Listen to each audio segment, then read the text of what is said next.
The 1950s in Ireland were one of the worst decades since the Great Hunger of the 1840s. That's a strong claim, but the reality of life at the time bears this out. It's often called a lost decade, as the economy tanked and the Catholic Church, at the height of its power, dominated life. Young people, desperate to escape, began emigrating in numbers unseen in Ireland since the days of the Great Famine over a century earlier. Indeed, the scale of this emigration was staggering. Ireland lost nearly 500,000 people to emigration in the 1950s, a figure equivalent to 80% of all those born in the Free State between 1931 and 1941. An entire generation were forced to seek a better life elsewhere. A lonely silence descended over many Irish communities. Now, unlike the famine emigrants a century earlier, who had largely gone to the US, in the 1950s the vast majority of Irish emigrants went to Britain. However, the tens of thousands who arrived each year, many of whom went to London, found a city that was often bewildering, isolating and unwelcoming. The now notorious poster in rental accommodation that stated "No dogs, no blacks, no Irish" embodied the racism they faced. Alongside this discrimination, those who moved to London in the 1950s experienced an enormous culture shock, particularly for those from remoter parts of the west of Ireland or Irish-speaking communities who didn't have English. Homesickness, loneliness and isolation led to high levels of alcoholism, which was exacerbated by their hard lives. However, theirs was not only a story of doom and gloom. The Irish in London were a tight-knit community and did what they could to help people adjust, and they were able to find work as post-World War II reconstruction was in full swing in Britain in the 1950s. 70 years have now passed since that generation left Ireland, and sadly today they are fewer and fewer in number. However, in the late 1990s, author Catherine Dunne spent years interviewing that generation as they were nearing the end of their lives. They talked candidly to Catherine about their experiences, and the stories they shared became the basis of her outstanding book, An Unconsidered People, The Irish in London. A few weeks ago, Catherine joined me to talk about these stories she recorded in the late 90s, and I have to say, it was one of the most moving interviews I've done in quite some time. Often when discussing history, it's about people and places that are long gone. It can be a bit cold and unemotional. It can be hard to identify or relate to the subjects of the conversation. However, the people Catherine talks about in this podcast could be your parents or grandparents. They may well have lived very similar experiences. Catherine captures the isolation and loneliness, but also the hopes and dreams they had, as well as the efforts of the wider Irish community to help them adapt to their new lives in London. Just before you hear from Catherine, I'm going to introduce myself. I'm Finn Dwyer, and this is the Irish History Podcast. I have links to Catherine's book, An Unconsidered People, The Irish in London, in the show notes below. It's a great read. But now to start our conversation, I asked Catherine about Ireland of the 1950s and why so many people left. I think predominantly people left for economic reasons. This country was incredibly depressed, and there was also an unwillingness to accept that the country was depressed. And I mean, De Valera would say things such as, "Oh, I don't know why people are emigrating. There is work to be had at home, every bit as plentiful and in such good conditions as people will find in Britain," which patently was not the truth. And Joe Lee, writing about Ireland at that time, says that emigration actually worked as a kind of a safety valve. Because if those, let's just take the 50s for the moment, if those 500,000 plus people had not left this country in the 1950s, he says we would have moved towards some sort of social revolt. Because when those people went, it meant there was not the pressure of all of those people here looking for jobs. So it made life a little bit more tolerable for those who were left behind. So I suppose there was, in a way, a kind of a massive denial that this was what had to happen in order for the country to retain any kind of stability. And as I said, 80% chose the UK or chose Britain because there was that sense that it was closer to home and they could always come back, and it wasn't as definite and as final as going to the United States. And let's not forget that in the 1980s, with more dismal economic circumstances, 200,000 people left this country. The height of it was in 1989, when 70,000 people left in 1 year. So you can see this generally accepted pattern, is something that moves through all of the decades. Now, for men in particular, they viewed emigration to England as only a temporary measure, that they would save some money and then return home to Ireland. The reality was often very different. Catherine shared this story about a friend who had an encounter with a man who had left in the 1950s thinking he would leave for only a few years. But this billed a friend of mine who was in London in the 1980s, and he had gone over just for a couple of years to get a few quid together to come back and start his own thing with a bit of luck here. And he was on a building site one day, and the foreman was chatting to him and said, "Well, John, when are you going home? What are your plans?" And John said, "Well, I'll stay a couple of years, get a few quid together and then go home and try and set myself up." And the foreman nodded and he said, "A couple of years. Okay." And he pointed to a man in the corner who probably would have been in his 70s, who was sweeping up the debris on the building site. And he said to him, "That's Michael over there. Michael is here 55 years. And he thought he was going home after 2 as well." Women had a different experience of emigration to men. Their reasons for leaving Ireland was often rooted in a desire to escape the patriarchal society they faced at home. They just did not want what was on offer in Ireland. A baby every year, dreadful economic circumstances, a society that was, from every objective assessment, ruled by the Catholic Church. And stepping out of line simply wasn't tolerated.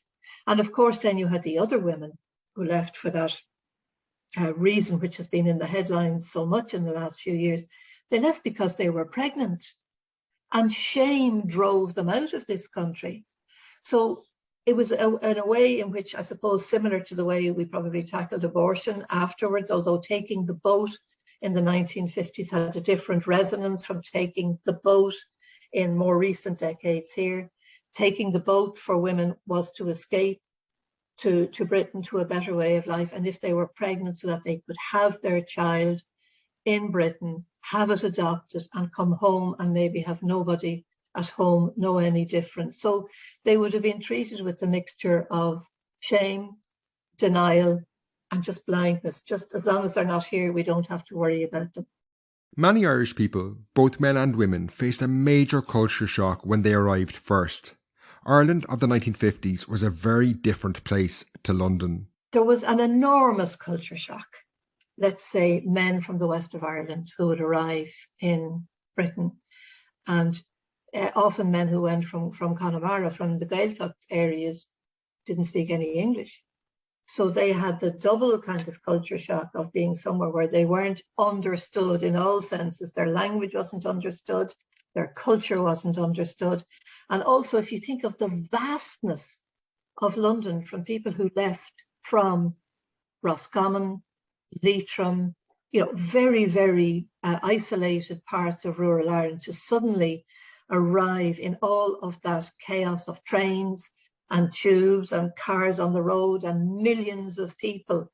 So there was certainly that culture shock. The other culture shock was particularly for men, and this was something which came out in all of the interviews, because men were not as good at accessing any social supports that might have been there, say like the church or family. Women tended to gravitate towards those to kind of find a substitute for home. But the culture shock for the men was suddenly all of those family supports being taken away. And also, and this is something which has been verified by research in the British Medical Journal, a lot of those young men would have sought a kind of a temporary family in the pub, which is where the other, say, construction workers gathered in the 1950s. And the research shows that overwhelmingly, those young men did not leave Ireland with a problem with alcohol. They developed one after they got there, because the only place where there was a substitute for family was within that pub. People not greeting them on the street, not having a community, not knowing other people. That was another shock. And there was also the peculiar thing where, because they were white and many English speaking, they kind of blended in to the English population without being noticed as having different needs because of where they came from and what their backgrounds were. One of the first things these emigrants had to do was to find accommodation, but they were frequently met with racism. There were houses with the infamous "no dogs, no blacks, no Irish" posters in the window, and while these were not as prevalent as is often claimed, the racism behind them was very common. Accommodation was also very difficult. Now, I think sometimes maybe it's overemphasized about the posters that went up saying no blacks, no Irish, no dogs. They were definitely there. And even if the posters themselves went there was an anti-Irish feeling in terms of seeking accommodation. Freddie Boland, who was the Irish ambassador to London back in the 1950s, wrote back to De Valera and said that there were men living in conditions that were absolutely appalling in London, in Kilburn and Cricklewood and places like that. But it was permitted or encouraged for them to stay in houses that belonged to men of good character, in other words, who were Catholic. And you would have 150 men sleeping among 3 houses. And what they did was what was called hotbedding. So they had different shifts. So when the night shift men got up to leave to go to work, the others got into bed to sleep, and so it went. Many, sadly, had to try and hide their Irishness in order to secure a house. One woman told me a story which was replicated many times about walking towards a flat which they were going to rent with herself and her husband. And he had told her to leave the talking to him because he had been in London a little bit longer. So the kind of West of Ireland edge was off his accent, and he was able to pass, if you like. And she said to me that as they were approaching the landlady's door, they met a good friend of theirs who was working on the street, and the landlady had come out onto the step, and luckily the man didn't greet them. He kind of copped at the last minute that something serious was going on. So they walked past him, which I thought is a very sad metaphor. They had to literally, deny the fact that they were Irish in order to get accommodation. And also the rules around accommodation were incredibly strict. People would tell me about having a room, say a married couple, but it would be very strict. They'd have to be in at a certain time of night. They would have to book when they wanted a bath. And of course, once the first baby came along, that was it. The accommodation was no longer possible. Now, while Irish people faced racism, they themselves could often be very racist towards other minorities. And Irish children born to Irish mothers and black fathers often never met their grandparents back home. There was a lot of relationships and marriages between Afro-Caribbean men and Irish women. So there were a lot of children who were black. And though if you had to keep a white baby secret from your family in Mayo, well, you certainly had to keep babies of mixed race secret from your family wherever you came from. So there were a lot of grandparents here who actually never even knew that they had grandchildren in Britain. Now, as we've seen so far, adjusting to life in London could be difficult, but the Irish had been in the city for generations, and there was a huge network that did help people adjust to this different life. This Irish community had its own institutions to help people find their feet. I mean, Kilburn and Cricklewood were known as another Irish county because the concentration of Irish people there was so extraordinary. And there were also, Irish centres then, which were set up because of the amount of immigrants, Irish immigrants who were arriving there.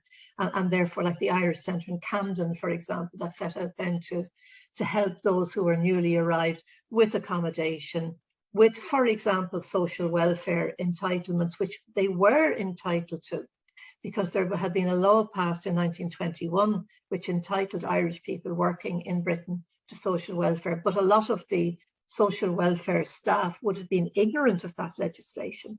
And so people would have felt that they weren't entitled to anything, which made the struggle when they got there in the early days, even greater. So it was a huge settling in period. And many of them, because they would have had family there beforehand, they were the ones who did better. They didn't fall through the cracks like so many of the particularly single men who would have emigrated on their own. Central to this Irish community was a network of dancehalls. Well, I mean, the dancehalls were the major source of all community. The Galtymore, for example, which was the last remaining dance hall back when I was doing this research. All the others had gone, the Garryowen, the Round Tower, all of those had gone. But all of those were hubs for Irish people, not only where they met prospective partners, but where you got a plumber or a carpenter or a builder or, you know, a taxi man, whatever. Huge communities. It was an enormous network. Now, I was intrigued by these dance halls. The last to close its doors was the Galtymore, which operated until 2008, and Catherine shared her experience of visiting it in its final years. Okay, well, first of all, they were huge places. And I spent a couple of evenings in the Galtymore. I went with a friend of mine who was one of the interviewees in the book. We became very friendly, and she's, thank goodness, she's still with us. She's in her 80s, and the Galtymore was just her absolute delight. So I went with her on a couple of Friday and Saturday nights. So first of all, they were vast places, absolutely huge. And when we went, there's a huge ballroom. So right, it was very basic, but it was divided into two parts. And the night that we were there, one of the nights that we were there, Declan Nerney was in one part, and older couples were waltzing to that music. And then behind the partition, Bagatelle was playing, and that was for the younger people. So sometimes the sounds kind of came from one place to the other. So it could have been quite a noisy and quite a chaotic place. But they were jammed. I mean, they were absolutely jammed. And the bar, of course, did a thriving business. So, and also, by the way, and not just anecdotally, because I experienced it myself, they also watered the alcohol that they sold. So they made even more profit. But anyway, that's by the by. So it was just known as this great big meeting place for everybody. People from all over, Kilburn and Cricklewood and further afield came. And it was a great big event. And people really dressed up. Now, remember, these people went in the 1950s. I started this research at the end of the 90s, so we're talking 40 years later. So you had that generation who were probably the vast majority of the people who were there. So they would have been kind of in their 50s and that early 60s and that kind of thing. But there were also younger people there who had come to know it as a great place to meet up with others. So people introduced people to each other, and there was different counties that met almost in different groupings. And that was also a source of some conflict, because there were many counties, for some reason best known to themselves, that were warring with each other. So, you'd have one county fighting with another county, and the Black Maria would arrive at some stage and everybody would be taken away by the police. There was routinely a fight, not all the time, but certainly on a regular basis. So there was dancing, there was drinking, there was talking, there were deals done. As it was mentioned earlier, people would find their carpenters and their plumbers and whatever there. They would recommend somebody to somebody else. So there were huge, big community hubs. And I mean, the nights that I was there, the ballroom was absolutely heaving with people. You couldn't have got any more people into the space. The Catholic Church was also important in operating some of these dance halls. A lot of the Irish clubs were attached to churches, and men would drink there at weekends, or even bring families at weekends, but there was always a bar, and the bar would help to repair whatever was necessary, with the church roof or whatever. But then the problem was whatever the problem was with the church had been fixed, those social clubs in the late 1950s, early 1960s were closed. Now, this brought us on to the church itself. The overwhelming majority of Irish emigrants in the 1950s were Roman Catholics, and inevitably the Catholic Church would play a central role in their lives. The experience of how it treated people was, unsurprisingly, mixed. It was indeed, and I mean, one of the churches that I visited was Quex Road, which was an enormous church.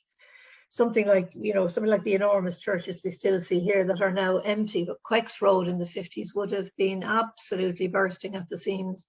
And like that, as I mentioned earlier, for those who went to Mass, and a lot of men went to Mass, but most women would have gone. It was just that slight difference. It was yet another community hub. The clubs that I spoke about, which would also have formed part of that community, would have also helped Irish people meet others from home, if you like, because they used to speak about home in two different ways. There was, one woman put it to me that there was a heart home, which was Ireland, and a maid home, which was in Britain. So there was a distinction between the two. So they could meet others from their heart home if they went to these organisations that were run by the Catholic Church. So certainly on the positive side, great deal of community, great sense of belonging. A lot of the priests were wonderful. Eamon Casey, for example, was a fantastic champion of the Irish community in London in the 1960s in terms of accommodation. Another priest whom I interviewed, called Father Seamus Fulham, was another great influence. So on the one hand, the complex nature of this, on the one hand, all of that good work was being done. On the other hand, there was the way in which mixed marriages were frowned upon. If an Irish Catholic wanted to marry somebody that they had met in England, who was most likely Church of England or Presbyterian or whatever, that was not looked upon favourably. And also, don't forget, at the time, Church would also have been complicit in paperless adoptions, where babies born out of wedlock to the women who had gone to Britain to have their babies, often priests and doctors and nurses were complicit in arranging adoptions for those babies with good Catholic families. Among the numerous instances of mistreatment at the hands of the Church was one in recent enough times. I found this incident where Cardinal Murphy O'Connor, the Archbishop of Westminster, tried to close a homeless hostel particularly poignant. There was a wonderful hostel there called the CHC, the Cricklewood Homeless Concern. The land was owned by the Catholic Church. And this hostel was, when I say lifesaver, I'm not using the words lightly. This was a lifesaver for those Irish men in particular who had suffered from the ravages of alcoholism, mental health difficulties, and everything that's associated with it. And unfortunately, that generation of Irish people has the much higher rate of homelessness than other ethnic groups in Britain, and mental health issues. But that hostel, which stood on ground owned by the Catholic Church, Cardinal Murphy O'Connor, who was the cardinal in situ at the time, was determined to close it down because the land was very valuable and it was going to be sold for housing development. So there were huge protests during 2003. I took part in one sleep out where a lot of homeless people were organised by the CHC, and we took our sleeping bags and we slept out one night as close to Cardinal Murphy O'Connor's residence as we could to embarrass him. So there was huge campaigns and lots of support there from a lot of MPs, for example, who would have stood up for the rights of these homeless men in particular. And the hostel was saved. I'm very happy to say there was a happy ending. It's now called Ashford Place and continues its wonderful work of outreach. So the relationship, as ever, was complex. Alcoholism was a well-documented and major problem for the Irish community, particularly those who had come in the 1950s. I asked Catherine if this originated in isolation and loneliness.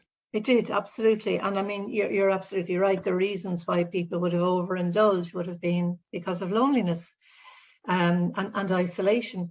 And, you know, many people spoke to me about, for example, if they were living in digs, well, you couldn't go back there. You know, you couldn't go back in the evening and sit around and enjoy looking at television or whatever in your digs. You know, you back there maybe for your meal at some stage, and either, well, if you went up to your room, that was it. But, you know, people didn't want those who were staying in digs at home like that.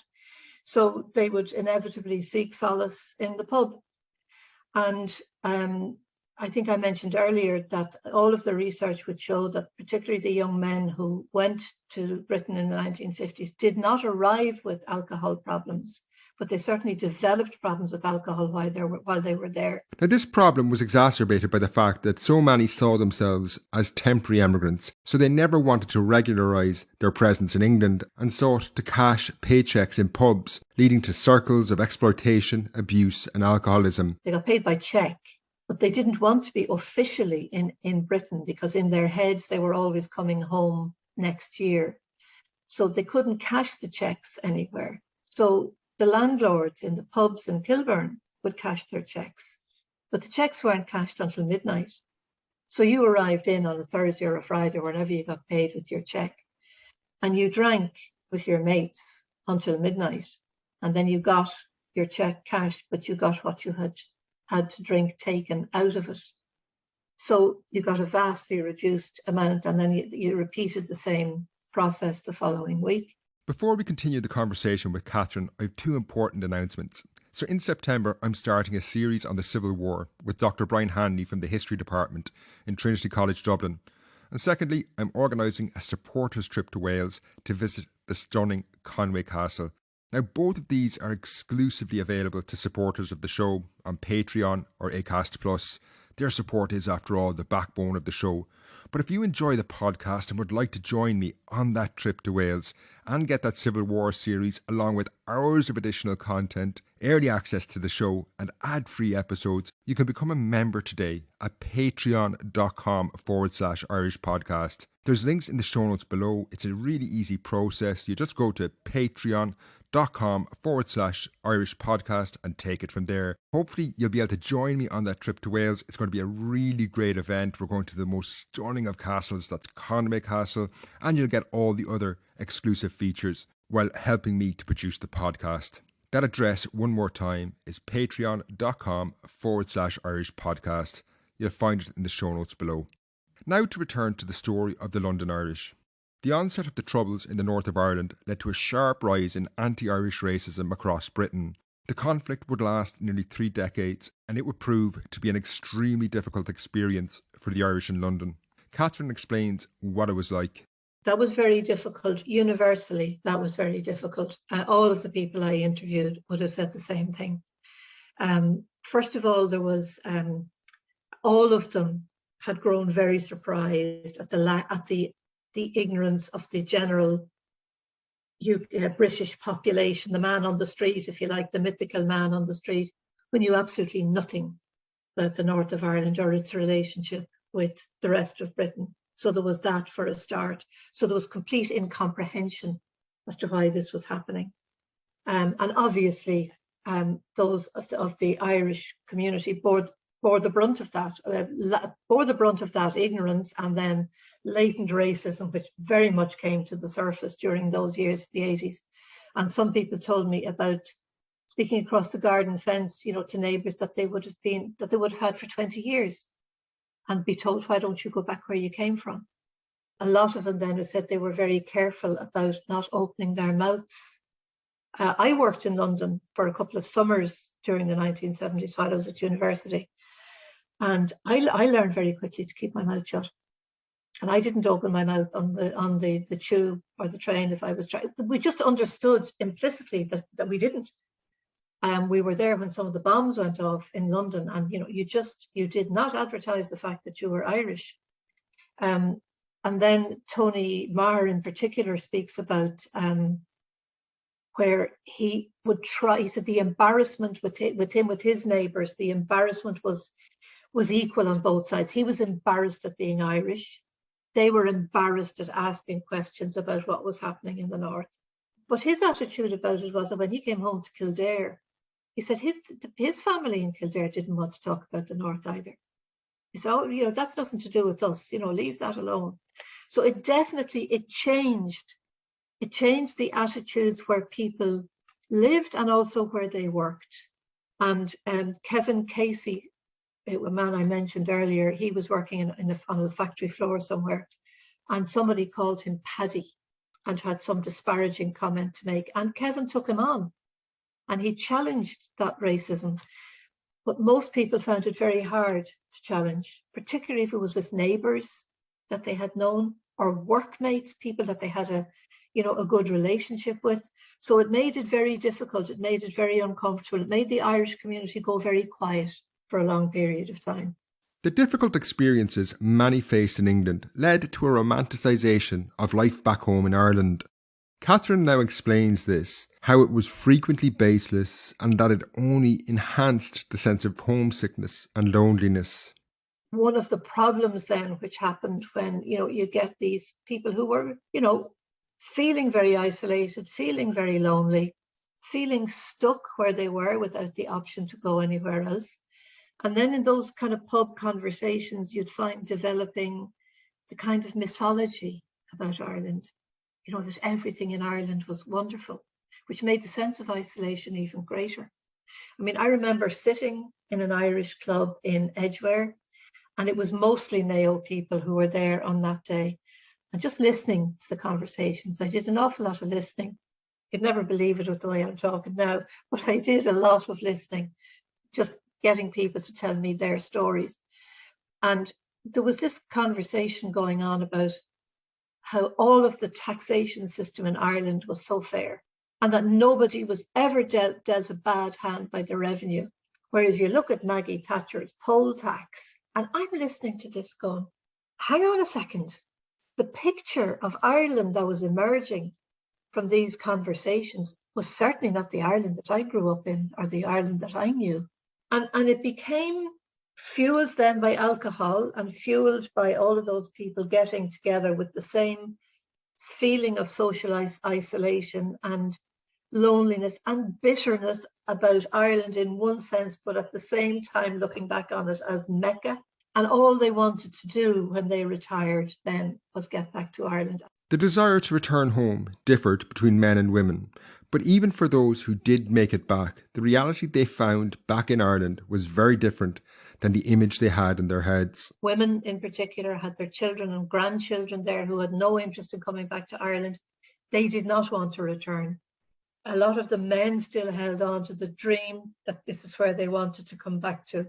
And unfortunately for many of them, when they did return, if they could afford it, they would have encountered some begrudgery because they had now bought a house somewhere now that wasn't available to somebody else. And a lot of them were caught. It didn't work out because if you come home every 2 weeks and you're buying drinks for everybody right, left and centre, you're hail fellow, well met, you're very welcome. If you come home to stay, you're not going to have people flooding to see you or meet you. You're on your own. So many of them had to go back and they suffered a kind of a double loss, having sold their home in Britain and then come to live in Ireland and then had to sell up here and go back. So for so many of them, it wasn't what they dreamt it was going to be. It didn't work out. They didn't get the Céad Míle Fáilte that they expected. And yes, I think a lot of them felt rudderless. Now, Catherine interviewed many of the 1950s emigrants as they neared the end of their lives. I asked Catherine how they saw Ireland at this point.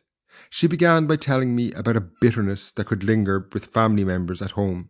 Well, I think there were again very complex feelings about this. If you look at those who left, automatically means that there were some in the family who stayed at home, and there was equal degrees of bitterness on both sides, because those who had been left at home felt that they had been unfairly left with the burden, let's say, of dealing with ill and aging parents, whereas their brother or sister had got away scot-free. So that's on the personal level. On the state level, I remember after the book was published, getting some very, very poignant letters from people who were asking that could they not just have free travel when they came back to Ireland, when they were over 65? Could they not just qualify for free travel?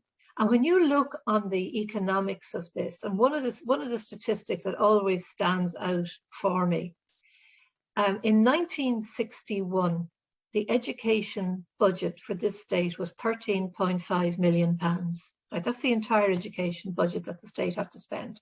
The value of the emigrant remittances, as they were called, and again, most of them from Britain, was the same amount. So they basically educated a generation. And I feel for them, and they feel for themselves, that has never been properly acknowledged. And that's why I called the book An Unconsidered People. Yes, we remember them. Yes, we know that they were there, but we haven't considered their needs, and we certainly haven't considered the contribution that they made. They laid the foundation for the so-called Celtic Tiger. It's not their fault we blew it. And if you look at those emigrant remittances, I think we're the only country that actually has that on the balance sheet, whether it was an actual source of income for the state, that it's actually recorded, that this is the money that came from abroad. But that's only the money that we can trace.